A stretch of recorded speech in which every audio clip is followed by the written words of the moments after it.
하나님의 말씀은 여호수아 8장 10절부터 17절까지입니다. 여호수아 8장 10절. 여호수아가 아침에 일찍 일어나 백성을 점호하고 이스라엘 장로들과 더불어 백성에 앞서 아이로 올라가매 그와 함께한 군사가 다 올라가서 그 성읍 앞에 가까이 이르러 아이 북쪽에 진치니 그와 아이 사이에는 한 골짜기가 있더라. 그가 약 5,000명을 택하여 성읍 서쪽 베델과 아이 사이에 매복시키니 이와 같이 성읍 북쪽에는 온 군대가 있고 성읍 서쪽에는 복병이 있었더라. 여호수아가 그 밤에 골짜기 가운데로 들어가니 아이 왕이 이를 보고 그 성읍 백성과 함께 일찍 일어나 급히 나가 아라바 앞에 이르러 정한 때에 이스라엘과 싸우려 하는 성읍 뒤에 복병이 있는 줄은 알지 못하였더라. 여호수아와 온 이스라엘이 그들 앞에서 거짓으로 패한 척하여 광야길로 도망하며 그 성읍에 있는 모든 백성이 그들을 추격하려고 모여 여호수아를 추격하며 유인함을 받아 아이 성읍을 멀리 떠나니 아이와 베델에 이스라엘을 따라가지 아니한 자가 하나도 없으며 성문을 열어놓고 이스라엘을 추격하였더라. 하나님 아버지 은혜를 감사합니다.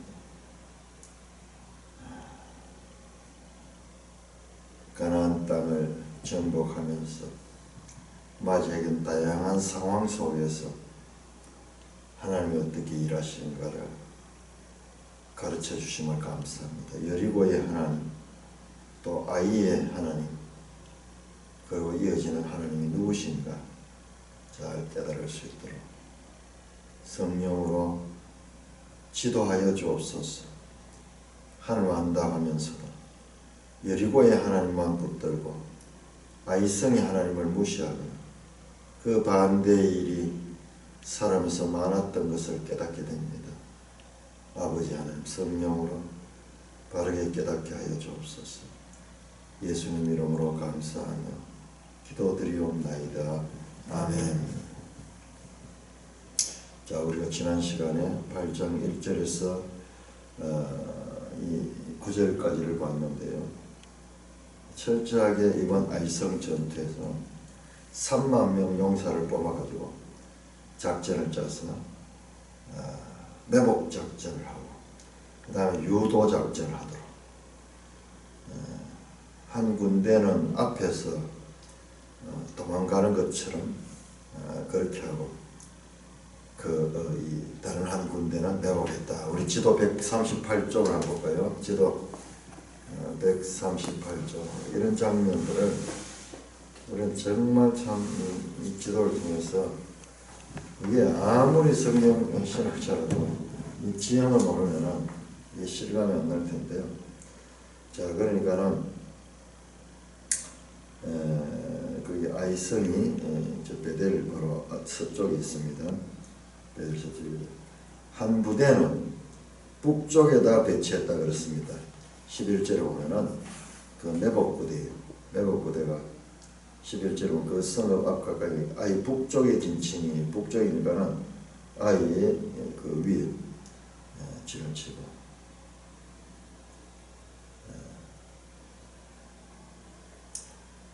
그리고 12절은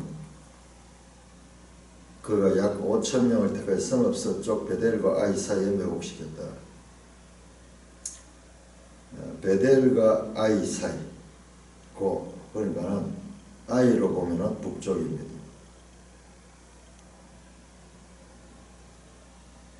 오천 명이 매복되어 있고 이와 같이 성읍 북쪽에는 온 군대가 성읍 서쪽에는 복병이 있더라. 성읍 서쪽에 이 복병이 있고 성읍 북쪽에는 온 군대가 있고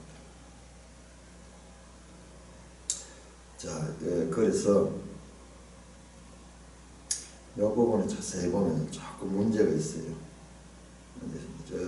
이쪽에서도 용사 3만 명을 뽑아서 보내는 이 3만 명이 매복 부대로 되어 있는데요. 요거는 조금 있습니다. 자, 성읍 북쪽에는 온 군대, 성읍 서쪽에는 복병이 있더라. 오히려 반대일 것 같기도 한데, 자, 그 주력 부대가 앞에 있습니다. 서쪽에 있습니다. 주력 부대. 그 그림에서 보면 있고, 그 다음에 이 매복 부대는 아이와 베델 사이에 거기에 매복해 있습니다. 자, 그래서 뒤에 보면은 아라바로 가려고 합니다. 14절 아이 왕이 이를 보고 그 성읍 백성과 함께 일찍 일어나 급히 나가 아라바 앞에 이르러 정한 때 이스라엘과 싸우려면 전쟁은 이 사락지에서 안 하고 그 아라바는 그 밑에 그 평지죠. 그 계곡 거기 와서 대대적인 전쟁을 하려고 했습니다. 이 사락지대에서는 큰 전쟁을 할 수 없으니까는 거기 가서 전면전을 하려고 그들을 추격했습니다. 자, 이와 같은 지형을 보면서 매복 부대가 있고 그 다음에 또 주력 부대가 있고 10절입니다. 여호수아가 아침에 일찍 일어나 백성을 점호하고 아이로 올라가며 그와 함께한 군사가 다 올라가서 그 성읍 앞에 가까이로 아이 북쪽에 진치니 그와 아이 사이에는 한 골짜기가 있더라. 그러니까는 우리가 이 산악지대니까는 여기에 아이가 있고 그 아이 북쪽에 진을 쳤습니다. 그가 약 5,000명을 택한 성읍 서쪽 베델과 아이 사이에 매복시켰다. 이와 같이 성읍 북쪽에는 온 군대가 있고 성읍 서쪽에는 복병이 있더라. 여호수아가 그 밤에 골짜기 가운데로 들어가니 아이 왕이 이를 보고 그의 성읍 백성과 함께 일찍 일어나 급히 나가 아라바 앞에 이르러 정한 때에 그래서 이 여호수아 유도 부대가 그 앞으로 가니까는 성에서 이제 공격하기 위하여 나옵니다. 15절 여호수아 온 이스라엘이 그들 앞에 거짓으로 패한 척하여 광야길로 도망하니 이 광야길이 아라바 지역이죠. 아라바 광야 아라바 그 이야기입니다. 자, 여기에서 여호수아가 온 이스라엘이 거짓으로 패한 척했다. 자, 이스라엘 백성들은 10계명에 거짓말 하지 마라, 거짓 증거하지 마라 되는데 여기서는 거짓을 행합니다. 근데 이 원문을 보면은 거짓으로 패한 척이요 스스로 패한 척했다 그렇게 표현해요. 스스로 패한 척. 제가 어쨌든 페인트 모션을 썼습니다. 상대를 속이는 그런. 자, 그래서 이 전쟁에서는 그것은 그 인간 관계에서 이웃과의 관계에서 거짓증을 하지 말아야지. 이런 전쟁에서는 작전으로서 이와 같은 것을 사용하고 있는 것을 이거 하나님 허락하시는 거예요. 광야길로 도망하며 성읍에 있는 모든 백성이 그들을 추격하여 여호수아를 추가하여 유인함을 받았다. 아이 성읍을 멀리 떠났다. 아이와 베델에 이스라엘을 따라가지 않은 자 하나도 없어 성문을 열었고 이스라엘 죽였다. 이 혹이다 이래 가지고 지난번처럼 온 군대가 지금 나와서 이스라엘을 죽이겠습니다. 자, 여기 성경의 행간의 내용들을 우리 좀 봐야 되는데요. 성문을 열어놓고 이스라엘을 죽였다. 성 안에 남아있는 자가 하나도 없다 그랬는데 이게 그럴 수는 없죠. 거기에 주민들은 있지 않겠습니까? 어린이들도 있고 부인들도 있고 노인들도 있고 군대가 다 나갔다 이 말이죠. 군대가 다 본군과 매복군이 담당해야 될 역할은 근본적으로 달랐습니다. 본군은 패배한 것처럼 하여 아이성 군사들을 성 밖으로 유도하고, 매복군은 그 사이의 성을 공격하여 불을 지르고 함락시키는 역할을 수행했습니다. 아이성의 전쟁의 두 번째 전쟁은 이스라엘에게 완벽한 승리를 갖다 줍니다. 첫 번째 실패가 이제 두 번째는 완벽한 성공할 수 있는 그와 같은 작전을 지금 하고 있습니다. 자, 첫 번째 아이성의 실패는요, 구속사적으로 볼 때 실패가 아니었어요. 그들을 더욱더 겸비케 하고 마침내 승리케 하는, 참 우리 속담처럼 실패는 성공의 어머니다 하는 말이 여기서 나옵니다. 실패는 성공의 어머니다. 우리 단면만 보고 판단하는 것은 성경적인 세계관이 아니다. 그리스도인들은 어떤 상황 전체적으로 보시면 통찰력, 이것을 가져야 됨을 우리는 이런 기사들을 계속 접하면서 확인하게 됩니다. 이게 우리 하나님 구속사가 똑같은 것 같아요. 구약의 이스라엘 백성들의 실패가, 그들이 넘어짐으로 말미암아 이방인들이 일어남을 얻었다. 그 사도 바울이 로마서 9장에서 11장까지 나오는 이스라엘과 유대인에 관한 하나님의 구원 경륜에 나오듯이 그렇습니다. 실패를 경험한 이스라엘은 그 실패 때문에 다시 겸비해지고 더욱더 하나님의 말씀에 귀를 기울이게 되고, 그 결과 완벽한 승리를 이루는 것이 아이성 전투가 보여주는 내용입니다. 자, 8장 18절에서 29절까지 교독하겠습니다. 여호수아 8장 18절. 여호와께서 여호수아에게 이르시되 네 손에 잡은 단창을 들어 아이를 가리키라. 내가 이 성읍을 네 손에 넘겨주리라. 여호수아가 그의 손에 잡은 단창을 들어 그 성읍을 가리키니, 그의 손을 드는 순간에 복병이 그들의 자리에서 급히 일어나 성읍으로 달려 들어가서 점령하고 그 성읍에 불을 놓았더라. 아이 사람이 뒤를 돌아본즉 그 성읍의 연기가 하늘에 닿은 것이 보이니 이 길로도 저 길로도 도망할 수 없이 되었고, 광야로 도망하던 이스라엘 백성은 그 추격한 자에게로 돌아섰더라. 여호수아와 온 이스라엘이 그 복병이 성읍을 점령함과 성읍에 연기가 오름을 보고 다시 돌이켜 아이 사람들을 쳐 죽이고, 복병도 성읍에서 나와 그들을 치며 그들이 이스라엘 중간에 던지라. 어떤 사람도 이쪽에서 어떤 사람들은 저쪽에서 쳐 죽여서 한 사람도 남거나 도망하지 못하게 하였고, 아이 왕을 사로잡아 여호수아 앞으로 끌어왔더라. 이스라엘이 자기들을 광야로 추격하던 모든 아이 주민을 들에서 죽이되 그들을 다 칼날에 엎드러지게 하며 진멸하기를 마치고 온 이스라엘이 아이로 돌아와서 칼날로 죽이매. 그날에 엎드려진 아이 사람들은 남녀가 모두 12,000명이라. 아이 주민들을 진멸하여 갇히기까지 여호수아가 단창을 잡아 든 손을 거두지 아니하였고, 오직 그 성읍의 가축과 노력한 것은 여호와께서 여호수아에게 명령하신 대로 이스라엘이 탈취하였더라.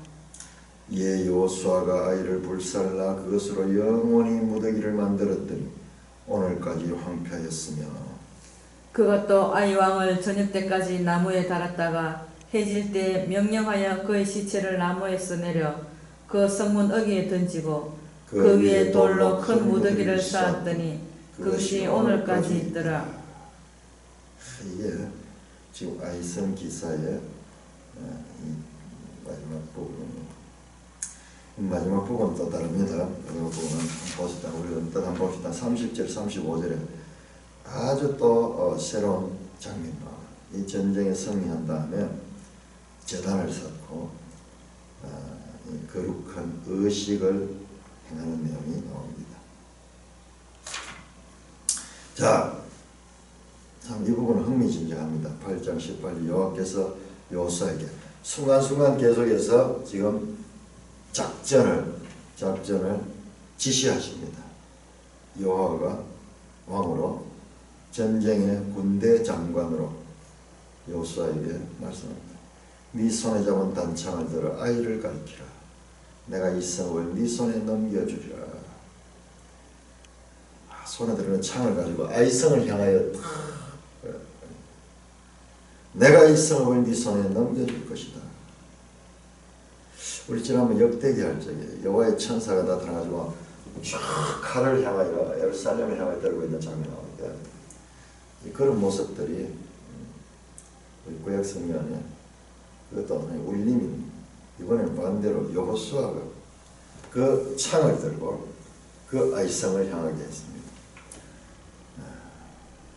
그 말씀대로 여호수아가 그의 손에 잡은 단창을 들어 그 성읍을 가리키니 그의 손을 들은 순간에 복병이 그들의 자리에서 급히 일어나 성읍으로 달려 들어가서 점령하고 곧 성읍에 불을 놓았더라.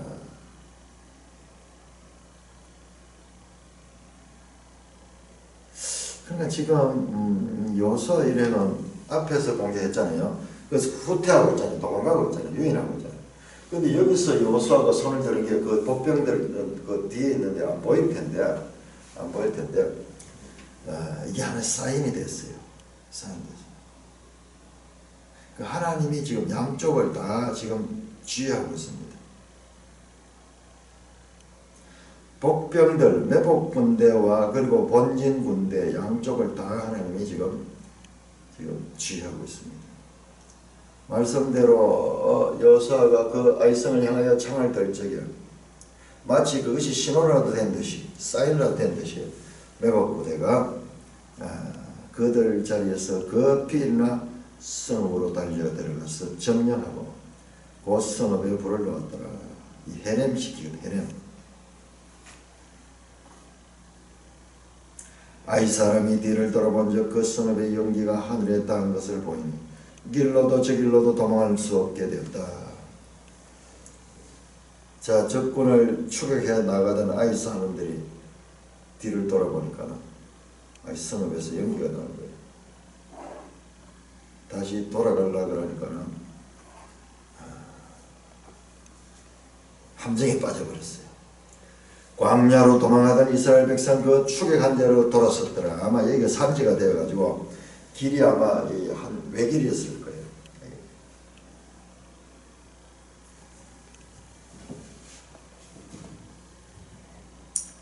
그때 그 아라바 광야 쪽으로 저들의 작전에 말리는 듯이 유인했던 이 이스라엘 본진이 25,000명의 본진이 다시 돌아서서 그 추격한 자를 공격합니다. 21절 여호수아 온 이스라엘 그 복병이 성읍을 점령함과 성읍의 연기가 오른 걸 보고 자, 그 이 본진도 그 성읍에서 연기가 나는 것을 보고 다시 돌이켜 아이 사람을 쳐 죽이고 복병도 성읍에서 나와 그들을 치니 그들이 이스라엘 중간이냐. 복병들도 성에서 나와가지고 뒤에서 공격하고 그 다음에 본진은 앞에서 공격하고 그 사이에 갇혀버려. 협공을 당한 협공.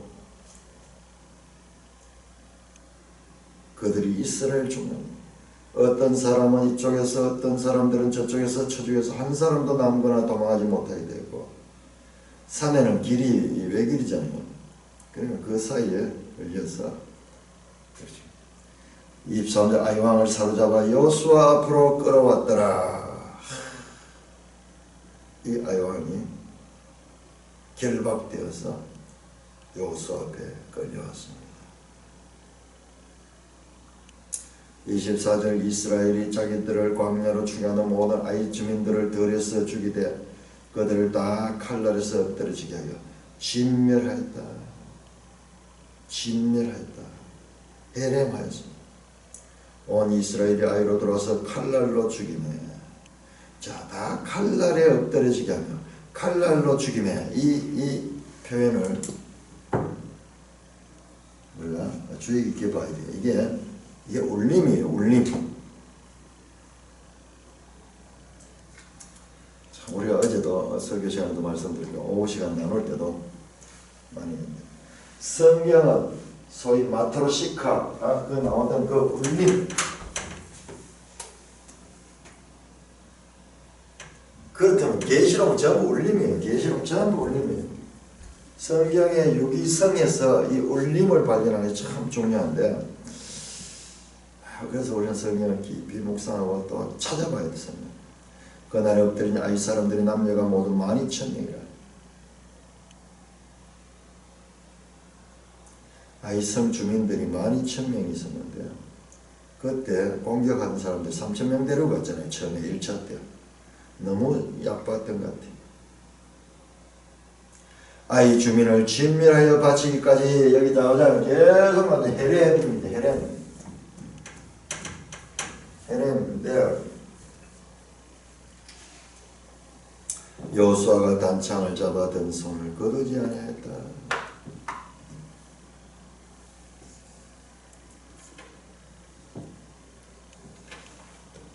자, 계속 여호수아가 하나님 말씀대로 창을 들고 아이성을 향하여 있었기 계속 그대로 있었던 것 같아요. 자, 그런데 여호수아는 후퇴도 안 하고 계속 들고 있습니다.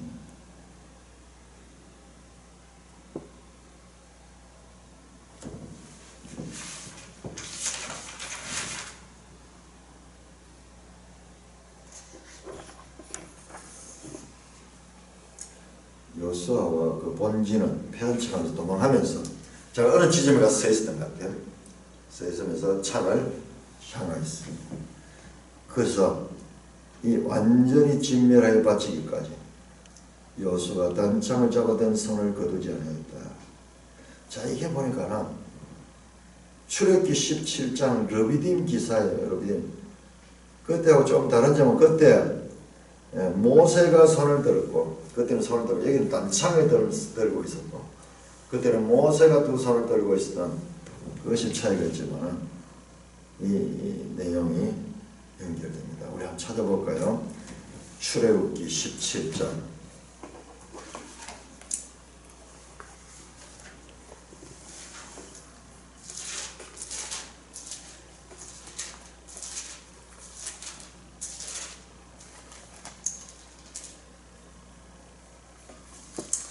자, 출애굽기 17장 8절부터 6절까지가 이 르비딤에서 아말렉과의 전쟁인데 모세가 손을 들면은 이기는 그 장면입니다. 자, 그때 13절은 여호수아가 칼날로 아말렉과 그 백성을 쳐서 무찌릅니다. 칼날로 무찔렀다. 이 무찌른 도구를 분명히 하는데 오늘 본문에 보면 아이로 들어와서 칼날로 죽이며 칼날로 엎드리시게 하며 이 부분이 연결되며 그 다음에 여호수아가 단창을 잡아든 손을 거두지 않았다. 이 여호수아는 봤잖아요. 이 여호와의 전쟁은 모세가 손을 들고 하나님을 의지할 때 승리한 거라 하는 거 알고 그 여호수아는 단창을 놓지 않고 들고 있고 그리고 이 백성들이 칼날로 그 아이성 주민들을 죽인 것이 이 여호수아가 청년 시절에 경험했던 그대로예요. 자, 근데 그 다음에 더 중요한 건 14절은 여호와께서 모세에게 이르시되 이것을 책에 기록하여 기념하게 하고 여호수아의 귀에 외워 들리라. 지금 여기 나오네요. 여호수아는 이 사건을 외워서 그렇게 이 전쟁에서 이 르비딤 첫 전쟁에서 승리했던 이 사건을 여호수아의 귀에 외워들라. 지금 여호수아가 그 사건을 기억하고 있는 거예요. 기억하면서 하나님께서 이 여호수아에게 명령했을 적이야. 이때 모세 사건의 경험을 그대로 적용하고 있습니다. 여호수아가 이스라엘 지도자 되면 하나님의 그런 선택에 의한 것이지만, 그러나 그 선택 속에는 여호수아의 준비됨, 모세의 조수로서 철저하게 모세를 통해 배웠던 인간적인 준비됨이 있었다는 것, 경험들이 있었다는 것, 다시 한번 여기서 확인하게 됩니다. 칼날로 죽임에, 이 표현이 그대로 출애굽기 17장 13절 나오는 그 내용으로 그 손을 거두지 않았다. 우리 성경에 안 나오지만은 우리가 행간을 통해서 묵상을 해보면은 모세 때 르비딤의 그 일이 여기서 다시 울리고 있구나 확인할 수가 있습니다. 27절 다 해렘시키고 오직 그 성읍의 가축과 노래한 것은 여호와께서 여호수아에게 명령한 대로 이스라엘이 탈취하였더라. 자, 8장 2절 8장 2절에 보시면은 너희는 여리고와 그 왕이 행같이 아이와 함께 행하되 오직 거기서 탈취한 물건과 가축은 스스로 가지라. 여리고와 똑같이 해야 돼. 여리고와 다른 점은 사람들은 죽이되 그 가축들은 너희가 노력하라, 탈취할 수 있도록 명령했습니다. 그래서 그 말씀대로 이스라엘이 노략물들을 탈취했습니다. 이걸 성경이 지금 강조하고 있어요. 2절과 27절 그렇게 강조하면서 그 말씀대로 되었다. 여호수아에게 명령하신 대로 이스라엘이 탈취했다. 자, 우리는 획일적으로 가나안 정복 전쟁을 획일적으로 그렇게 역사하지 않는 하나님을 알아야 됩니다. 여리고의 하나님이 아이성의 하나님이지만은 그러나 여리고와는 다른 점이 있습니다. 연속성과 차이성. 우리 성경을 보면서 항상 이 부분을 우리가 염두에 둬야 됩니다. 왜냐 그러면은 이 연속성만 보게 되면은 이 차이성을 보지 못하고 연속성만 보게 될 적에 거기에서 신앙의 오류들이 많이 발견됩니다. 신천지 같은 경우에 사람의 시와 짐승의 시 그거를 연속성만 강조해가지고 그것은 마귀의 말씀과 하나님의 말씀이다 이런 식으로 해석해가지고 말도 안 되는 거짓 해석을 하면 거기에 스스로 빠져가지고 거짓이 않는 그것에 빠지는 거예요. 이 부분도 얼마나 중요한지 몰라요. 성경 해석의 연속성과 차이성. 구약과 신약도 연속성과 차이성이 있습니다. 이 두 가지를 동시에 봐야 됩니다. 연속성만 보거나 또는 차이성만 보니까는 거기에서 우리 교회가 문제가 생겨요.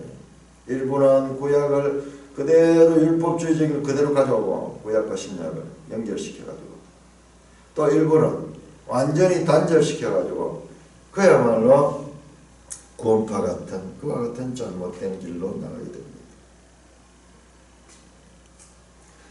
여리고성과 아이성의 전투에서도 연속성과 차이성이 있다.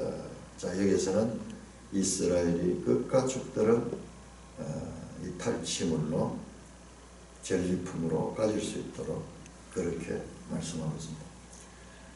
29절 이에 여호수아가 아이를 불살라 그것으로 영원한 무더기를 만들어 오늘까지 황폐하였다. 이 아이성도 해렘시켰습니다. 불을 섞었습니다.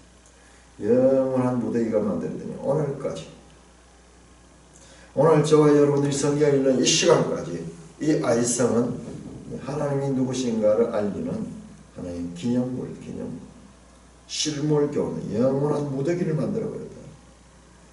오늘까지 황폐했다.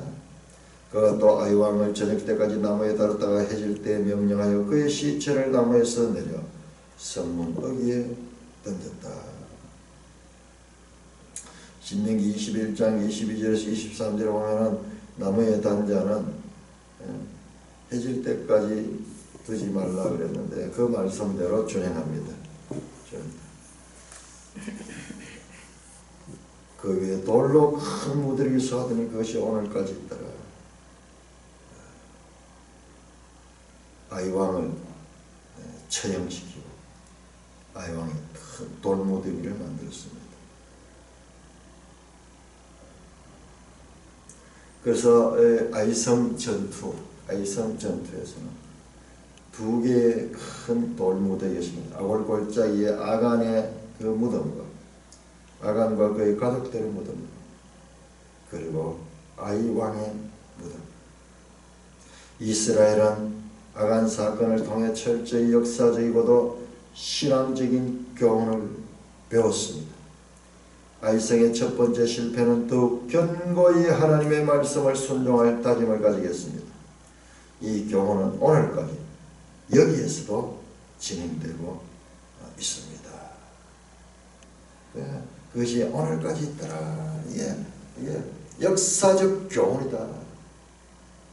여리고성과 그리고 아이성 전투에서 승리의 그 시각적인 실물 기념비를 만들어 가지고 오고 오는 세대들이 하나님의 전쟁을 기억할 수 있도록, 또한 교만하면은 망하고 겸손하고 하나님의 말씀에 철저히 순종할 적에 승리한다는 것을 알리는 말 없는 메시지를 이 돌무더기는 전하고 있습니다. 자, 30장 8장 30절에서 35절까지 교독하겠습니다. 8장 30절. 그때 여호수아가 이스라엘 하나님 여호와를 위하여 에발산에 한 제단을 세웠으니 이는 여호와의 종 모세가 이스라엘 자손에게 명령한 것과 모세 율법책이 기록된 대로 쇠 연장으로 다듬지 아니한 새 돌로 만든 제단이라. 무리가 여호와께 번제물과 화목제물을 그 위에 드렸으며 여호수아가 거기서 모세가 기록한 율법을 이스라엘 자손의 목전에서 그 돌에 기록하며 온 이스라엘과 그 장로들과 관리들과 재판장들과 본토인뿐만 아니라 이방인까지 여호와의 언약궤를 맨 레위 사람 제사장 등들 앞에 궤의 좌우에 서되 절반은 거리심산 앞에 절반은 에발산 앞에 섰으니 이는 전에 여호와의 종 모세가 이스라엘 백성에게 축복하라고 명령한 대로 함이라. 그 후에 여호수아가 율법책에 기록된 모든 것대로 축복과 저주하는 율법의 모든 말씀을 낭독하였으니 모세가 명령한 것은 여호수아가 이스라엘 온 회중과 여자들과 아이와 그들 중에 동행하는 거류민들 앞에서 낭독하지 아니한 말이 하나도 없었더라. 자, 이렇게 아이성 전쟁이 끝난 다음에 여호수아가 하나님 앞에 제단을 샀습니다. 자, 여기 이 지역이 어디냐 그러면은 지금 아이성 있는 지역이 베델 지역 이쪽이 세겜 오래된 그 아브라함 때부터 등장한 세겜 지역, 세겜 족장 하몰 뭐 하면 이렇게 나왔죠. 그 세겜 땅입니다. 그 세겜 땅. 이 사마리아 지역이 나중에 사마리아 지역으로 그 지역입니다. 그 에발산에서 한 제단을 쌓았다. 아이성을 정복한 후 가나안 사람들과의 전쟁을 일시적으로 중단하고 하나님께 장엄한 종교 의식을 거행하는 내용이 나옵니다. 아이성의 실패와 그리고 2차의 다시 성공은 앞으로 치르게 될 가나안 정복 전쟁의 모형적 사건이 되었습니다. 본문은 처음부터 끝까지 모세의 명령대로 행했음을 강조합니다. 모세가 이스라엘 자손에게 명령한 것, 모세의 율법책에 기록된 대로 32절도 모세가 기록한 율법을 따라서, 그리고 이 33절의 그 부분에 모세가 이스라엘 백성에게 축복하라고 명령한 대로 34절도 35절도 모세가 명령한 것을 35절 끝부분에 낭독하지 않은 말이 하나도 없었다. 모세와 여호수아를 지금 일치시킵니다. 모세는 모든 권위의 기준이며 여호수아는 모세의 권위에 의해 권위를 가지고 있는 모습을 봅니다. 모세가 말씀한 대로 모세의 권위대로 모세의 말씀은 하나님의 말씀에서 나온 것이고 그 모세의 명령을 여호수아가 철저하게 지켰다 하는 이야기가 5번이나 반복해서 나오고 있습니다. 자, 에발산에서 제단을 쌓았다. 에발산 우리 지도 한번 볼까요? 58조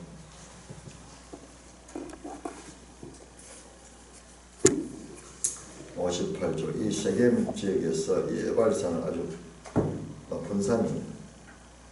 에발산이 해발이 925그러니까 상당히 높은 산입니다. 세겜성 부근에 위치한 에발산. 아마 이게 이제 산만은 그렇게 높은 게 아니고 이 지대 자체가 산악지대잖아요.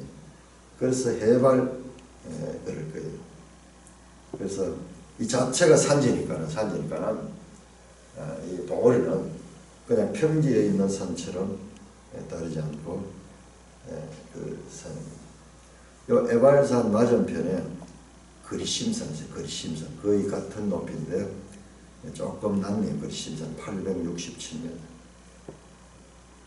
그 에발산과 그리심산 사이에 한 200m 정도의 간격이 있다. 에발산과 그리심산에서 행하라 한 거.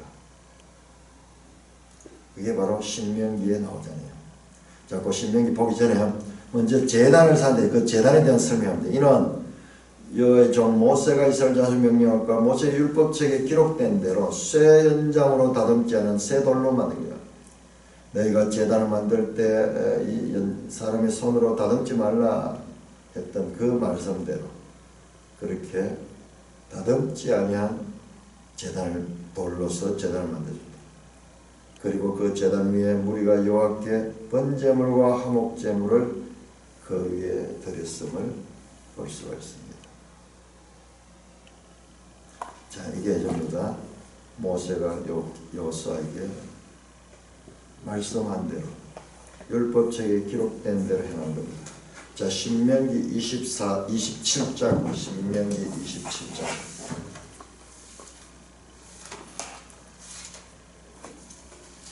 우리가 신명기 27장 28장 아주 중요한 부분인데 신명기 27장에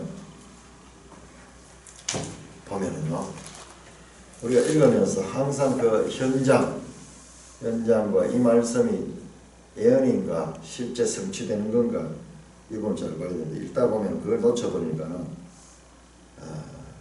우리가 이것을 제대로 이해하지 못하는데 신명기 27장 보면 모세와 이스라엘 장로들이 백성에게 명령하여 이르되 내가 오늘 너희에게 명한 이 명령을 너희는 다 지킬지나 너희가 요단을 건너 내 하나님 여호와께서 내게 주시는 땅에 들어간 날에 큰 돌을 세우고 석회를 받으라. 이거 했죠. 요단강 건너면서 이 일을 했잖아요. 그 다음에 요단을 건너서 11절 보면은 11절 12절 모세가 그날에 백성에게 명령하되 너희가 요단을 건너는 시몬과 레위와 유다와 이사갈과 요셉과 베냐민은 백성을 축복하기 위하여 그리심산에 서고 르벤과 갓과 아셀과 스불론과 답과 납단이 저주하게 에발산에 서고 왜 이 사람은 큰 소리로 이스라엘 모든 사람에게 말해 이르기를 하면서 12개의 저주의 12경을 말합니다. 저주의 12경 15절에 장색이 손으로 조각했거나 부어 만든 우상에게 여호와께 가정하니 그것을 만들어 은밀히 세운 자는 저주를 받을 것이라 할 것이요 모든 백성은 응답하여 아멘 할지니라. 그의 부모를 경홀히 여긴 자는 저주를 받을 것이라 할 것이요 모든 백성은 아멘 할지니라.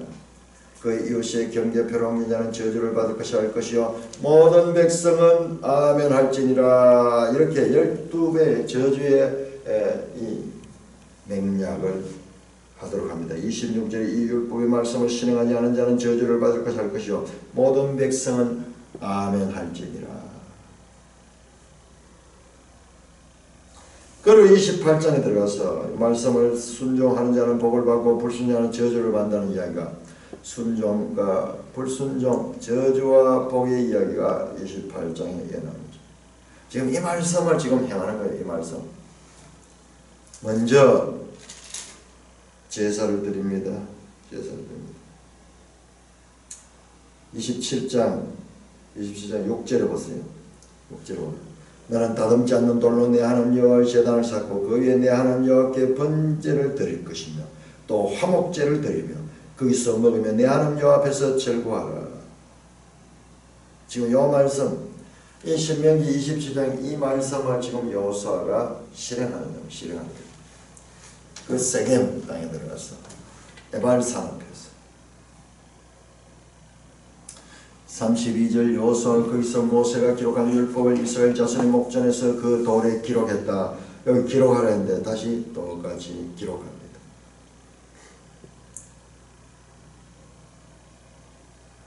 돌에 기록하다가 돌들에 기록했습니다. 여러 개의 돌이.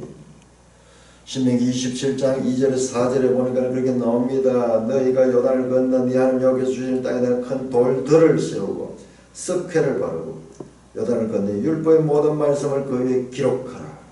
기록하라. 그걸 지금 이제 여기서 실행하고 있습니다. 33절에 온 이스라엘과 그 장로들과 관리들과 재판장들과 본토인뿐 아니라 이방인까지 여호와의 언약궤를 맨 이스라엘 레위 사람 제사장 앞에 교회 좌우에 서래. 자, 그렇게 해서 사람들이 이제 모든 사람들이 좌우로 우로 나눠 가지고 절반은 그리심산 앞에, 절반은 에발산 앞에 섰으니 지금 신명기 27장에 하락하는 이 말씀을 지금 시행하는 거예요. 본토인뿐 아니라 이방인까지 모든 사람들이 좀 우리 인구를 생각해. 여기 인구가 지금 200만 명입니다. 200만 명씩 100만 명씩 나눠 썼다고 생각해보세요. 이 가능할 수 있을까? 가능하죠. 상상을 초월하는 그런 사람들이 모여서 단지 뭐 몇 사람 서 있는 게 아니고 그 언약궤를 중심으로 해서 언약궤에 적어있을 때 절반은 그리심산에 절반은 에발산에 이는 전에 여호와의 종 모세가 이스라엘 백성의 축복하고 명령한 대로 함이라. 여호와 신명기 27장 말씀대로 지금 행하고 있습니다. 자, 성경의 연속성 또는 발전성, 구원 계시의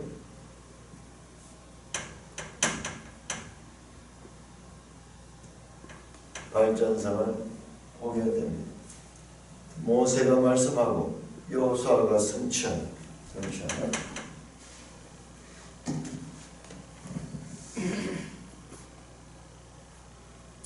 34절입니다. 그 후에 여호수아가 율법책에 기록된 모든 것대로 축복과 저주하는 율법의 말씀을 낭독했다. 이 신명기 이걸 낭독했네요.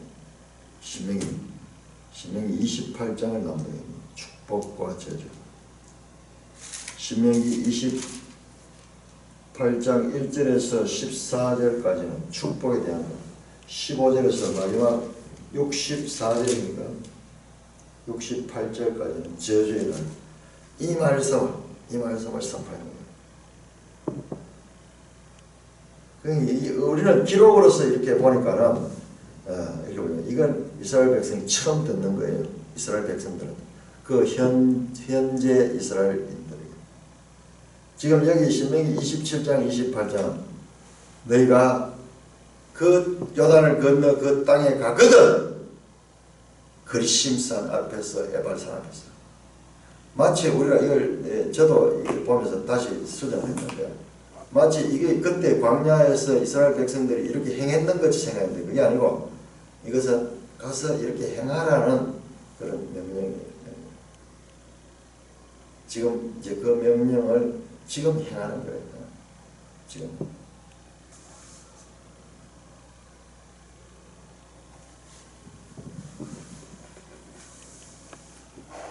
신명기 28장을 낭독합니다. 빠짐없이 율법책에 기록된 모든 것들 축복과 저주하는 율법의 말씀을 낭독하였으나 모세가 명령한 것은 여호수아가 이스라엘 온 회중과 여자들과 아이들과 그 중에 동행하는 거류민들한테 낭독하지 아니한 말이 하나도 없었더라. 모세의 율법을 다 기록했다는 것이 아닌 것 같아요. 낭독했다는 게 아니고 신명기 27장 28절 이 부분을 빠짐없이 낭독했다. 자, 한번 생각해 보세요. 자, 이스라엘 백성들 이제 이 땅을 차지하고 앞으로 여기 정착해서 살게 되고 나중에 이제 왕정을 이루고 그렇게 살아갈 텐데 그 백성들에게 이 신명기의 말씀을 낭독했습니다. 빠짐없이 낭독했습니다. 거류민들 앞에서도 다시 한번 그 낭독을 들은 사람들 35절에 여호수아가 이스라엘 온 회중과 여자들과 아이와 그들 중에 동거하는 거류민들 앞에서 이방인들 앞에서까지 낭독하고 있습니다. 율법을 낭독하며 온 이스라엘 가운데는 이방인과 여자와 아이들까지 포함되어 있습니다. 이 모든 예배의 중심은 여호와의 임재의 상징 언약궤가 그 중심에 있습니다. 앞으로 이스라엘 백성이 이 가나안 땅에서 이 하나님의 법대로 살아야 될 것을 그들은 지금 약속하고 있습니다. 아멘 하면서 이 신명기 말대로 에발산에 있는 사람들은 저주의 말씀할 때 아멘, 그리고 이 거리심사는 축복의 말할 때 아멘 하면서 그렇게 대답했을 것입니다. 이스라엘의 정복과학은 이제 시작된 정도입니다. 이제 출발이에요, 출발. 아직 본격적인 전쟁은 지금부터 남아있습니다. 요단강을 건넌 후에 의식적인 행위를 해서 할례를 행하고 유월절을 지키고 여호와의 군대 장관 앞에서 거룩한 그 장관 앞에 신을 벗었습니다. 이제 하나님의 말씀으로 본격적인 전쟁을 준비하고 있습니다.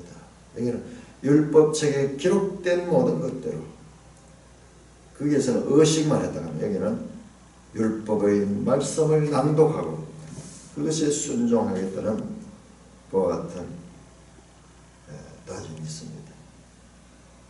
본문에 언약궤가 등장하고 축복이 선포된 장소가 세겜입니다. 세겜은 후에 요셉 지파의 중앙성소가 됩니다. 이 에브라임 므낫세 지파, 이 세겜이 중심지역입니다. 여호수아는 세겜에서 총회를 주관합니다. 24장 동안 이 세겜에서 이 총회를 주관합니다. 그 세겜이 처음에 이 12지파의 중심 지역입니다. 그리고 여기에 언약궤도 있습니다. 언약궤가 현존했던 세겜은 이스라엘 역사에서 중요한 지역입니다.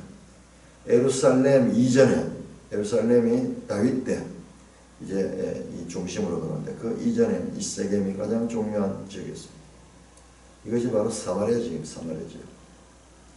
본문은 교만과 자만에 빠져 잊어버릴 수 있는 하나님의 백성의 자기 정체성을 회복할 수 있는 제2적 방법을 제시해 주고 있습니다. 현실 전쟁에서 피변나는 현실 전쟁 가운데서도 이 전쟁은 하나님께 속한 것이다 하는 것을 다시 한번 깨우쳐 줍니다. 여호수아는 전쟁에서 승리 이후 곧바로 에발산에 제단을 쌓고 하나님께 감사의 예배를 드렸습니다. 전쟁에서의 승리는 결코 군사적 우월성으로 인한 결과가 아니라 하나님의 전적인 인도와 보호하심을 통한 은혜의 결과라는 사실을 인정하고 있는 것입니다. 성공 이후의 교만은 실패를 불러일으킬 수 있지만 성공 이후의 예배는 영원히 복된 인생으로 이끌어갈 수가 있습니다. 자, 성공 이후의 교만은 실패로 빠질 수 있지만 성공 이후에 더욱더 겸비하면서 하나님 말씀에 가까이 가면 그 인생이 성공적인 더욱더 영광스러운 삶을 살아갈 수가 있습니다. 이스라엘의 약속받은 가나안 모든 땅을 정복하기 위해서는 더 이상 전쟁을 멈추고 에발산에서 제단을 쌓고 하나님과의 관계를 재정비하는 신앙의 중간 점검이 필요하듯이 오늘 우리도 이 땅에 살아가다가 잃어버린 믿음을 재충전하는 기회는 주일날 모여서 정기적으로 모여서 이렇게 하나님께 예배드리고 그리고 규칙적으로 날마다 하나님의 말씀을 읽는 이 일들보다도 더 실패를 예방할 수 있는 길이 없다는 것을 우리는 기억해야 될 것입니다.